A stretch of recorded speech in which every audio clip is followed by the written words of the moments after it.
All right, well, I'm gonna be very short and quick and not nearly as involved. I just have two quick reminders or pieces of advice that I've said before, but I think are very fair repeating. One has to do with if you are listing a home that is vacant and showing that home without it being insured.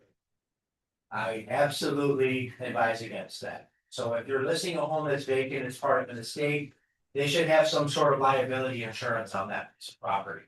Because at the end of the day, you're taking clients there, you're showing that you're inviting people in to see the home. If a client trips and falls on those steps while they're going in to look at the house, they're going to sue you. And Rector Hayden and the other agent and the sellers, where if you have liability insurance on the property you're showing, an insurance company would take care of any issues like that. And I've done quite a few of these where I'm able to get a vacancy policy and set it up on a monthly payment for your seller. So if they sell the house in 30 days, it's a quick cancel the policy if they're not out too much money. 1 month worth to get back versus having to pay for a whole year. I could set it up so it's cost effective, but also protects both of them. So that's something I would definitely give me a call if you're running into that situation, and I'll do my best to advise you on it. But I've had that happen a couple of times, and one of my colleagues right now was dealing with the situation where the actual seller of the home is the son of who passed away, and someone filed and are suing, and there was no insurance, and they're suing his personal home insurance has nothing to do with this contract. So they're just suing everyone, throwing spaghetti against the wall and see what will stick. So in order to avoid that, I would suggest you make sure that it's insured or you talk to the people that are selling it about insurance. What I seem to be seeing is the person goes into assisted living or passes away, they didn't even have insurance, and the people in charge of selling now had no idea whether it was insured or not. And to answer the next question, I think it's going to come is, do I have a way of telling if a property is insured? I do not, unless they're insured with us. So I don't know. I can't find out if there's insurance anywhere on it. So that's something that you want to try to involve in your questions. So would there be any problem in, and I understand, the insurance is for the address, but so I'm getting ready to list an estate. Can the insurance still be in the deceased name? Would there be a problem with the name of the estate?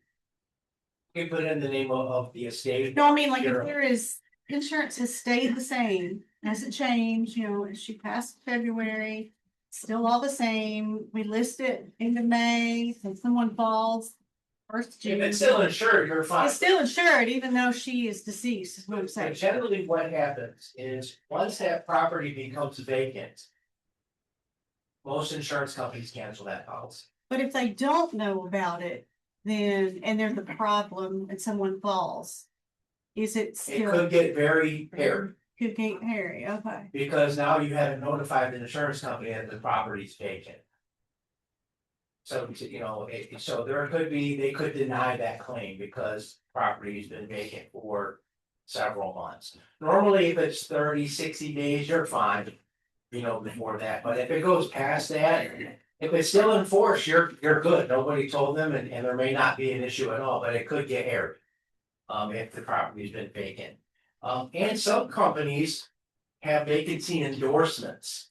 So if the insurance is in place and the property is now vacant, that insurance company could put an endorsement on that policy saying it is now vacant. They're going to cover it for vacancy. Normally, when they do that, they don't cover vandalism or water damage because there's no one there to check on it. Where the policy that I'm able to provide does cover vandalism and water. If nobody's there to fight us. So is there a time limit on that vacancy policy? If the company like State Farm offers that, if the company puts that endorsement on the vacancy, it's normally for the life of that policy, the rest of the life of the policy. And it has to be paid up? Yeah, it's got to be enforced.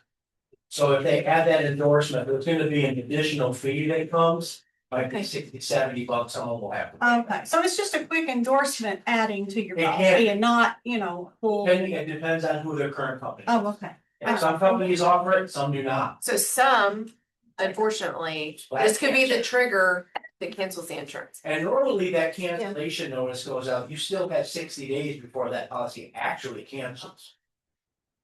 It's not like here's your cancellation notice and it's canceled today.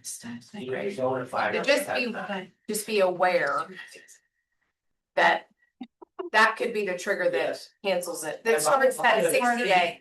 It's just, if it has some sort of insurance on it, so you are protected. Right. That's the piece that's most important to me. So for example, I'm meeting with someone on Thursday to list his mother's house, who passed away a year and a half ago. And he's just been updating it since. So what kind of questions, I mean, as far as insurance, I mean. No, obviously, if he's there's had- still, here's the caveat. Is if there's still furniture in there, if it doesn't It's look vacant. vacant, No, it's vacant. when they come out to do a renewal, or generally, they're not looking at your property every month. But if you get close to the 60 days from the renewal, they may come out and do an exterior inspection and see that that house is vacant. And then they'll start that cancellation process. Hmm. But you can change the policy into the name of the estate and add that vacancy endorsement. There's just something that, it's a question I would definitely ask if I was a realtor and I'm listing a property that's vacant. What's the insurance status of this property? And if you're confused about it or they give you a copy, just give me a call and I'll look at it for you and tell you what they do have or what they might need. Or they could be good with it, but my concern is that it goes uninsured and then wants to hold you accountable for falling down those stairs, even though it's a property you're trying. Any other questions about that? The last thing I want to talk about is, I'm at a point, I'm myself and almost all insurance agents at this time of year are busy. Because it's just like you are, right? It's this season. So right now, I'm at about 48-hour turnaround on a quote. So what my piece of advice is, as soon as you get an accepted contract, your buyer should be shopping insurance. Because, I'll give you an example. While I was just sitting right there, I quoted someone a month ago and I reached back out and they never responded back to me. So I thought they found something else. She reached out 30 minutes ago, I need this insurance in place, I'm closing tomorrow. Yep. Sorry. I can't get it insured for you by tomorrow. So the sooner they get into that process, the better they can review what their options are, or find the best policy and cost for them. If they wait till the last minute, they're gonna end up with something you might not want, if you start looking at the price and your coverage might not be well. So as soon as you get an accepted contract, I advise that they start shopping, whether it be me or with whoever. They need to get on that right away so that it's in place way ahead of time. Any questions about that? All right, thank you guys. John?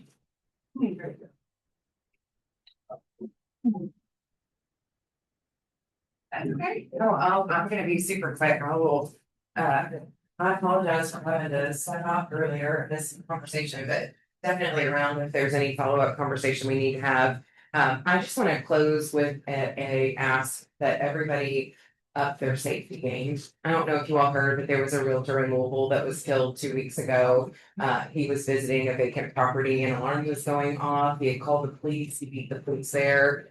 Felt he could go in and address the situation, and by the time the police got there minutes later, he had been shot and he was killed. It doesn't make national headlines when it's not something, it's horrific, but not salacious. And I just want to be clear, being in our market is awful and it's such a tragedy to lose somebody. If that had been in our company and it had been one of you, it would have been exponentially devastating. So I just share that with you to put that extra bug in your ear to be cautious. I know the days are getting longer, sun's out longer, which is wonderful. We're showing property later. You all are probably working longer hours. And if you're like me, you assume you're invincible and can handle anything that comes your way. And I'm sure this gentleman thought the same, and it did not work out that way for him. So please, please, please be careful. There's all kinds of apps that you can use to alert people to your location or to have safety features on it. If you don't know of them, let us know. We can share that with you. tell a peer where you're gonna be, tell your partner where you're gonna be. Don't go and think you're invincible to something and have something regrettable happen, because what we do, while it's very, very important, what you do in your own lives with your family and the people that love and count and depend on you is way more important. So I just share that with you to ask you to be extra cautious, and if you need something, let us know. We're not invincible, and unfortunately, this gentleman did not survive to tell his own story, so I feel obligated to tell it for him, so. Very, very sad. Lots of great stuff going on in the marketplace. Y'all are busy. It's great to see how busy everybody is. Please know that Mary and Heather and I and the team are here to continue to support you.